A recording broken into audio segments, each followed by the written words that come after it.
Thank you for your meaningful talk. Your story invited us to reflect on why we tie our values so tightly to perfection.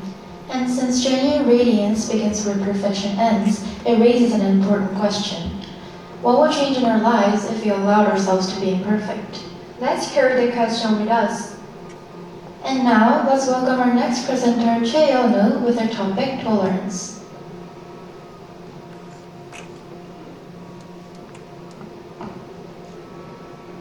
I used to think that I was a really tolerant person. You know, the kind of person who says, I respect everyone's opinion right before judging them silently in my head. I thought tolerance meant smiling while someone says something I totally disagree with. But one day I learned that tolerance isn't about being nice. It's about being uncomfortable and still choosing to listen. And that lesson started with a guy named Minho. When I was in middle school, there was a guy named Minho in my class.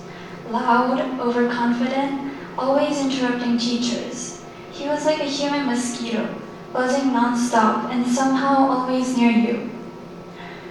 Within a week, I decided he is not my kind of person. But then I got paired up with him for a group project. Great. I looked at the teacher like, is this a punishment? Did I do something wrong? At first, working with him was chaos. He talked constantly like he had motors on his mouth. But after a while, I realized something about him.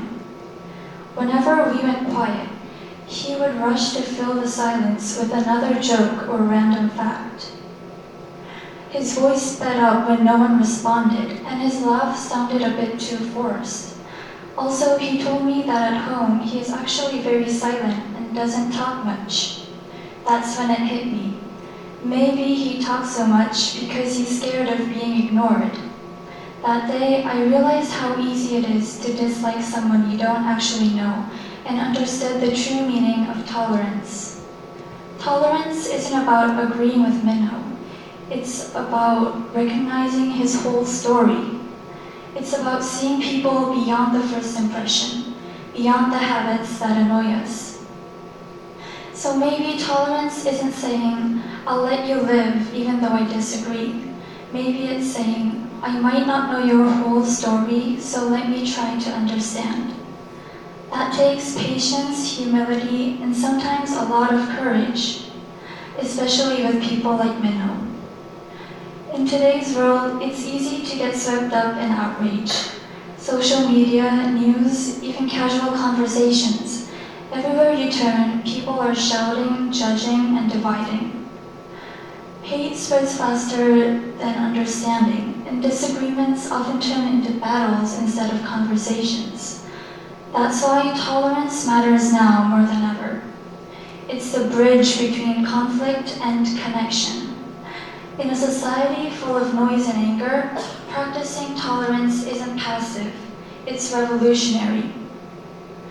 And Minho and I, we're still friends, and he still talks too much. Some things never change. But now I listen, because I know his voice carries something real. And that's what tolerance is. Hearing what others mean, not just what they say. So when you meet your own Minho, pause, listen, and see the whole person. That's tolerance. Because light doesn't stop at shining, it radiates. Shining is about being seen, but radiating, that's about reaching others. It's when your understanding becomes someone else's comfort. Your empathy becomes someone else's hope. That's how we change the world, not by shining alone, but by radiating together. Thank you.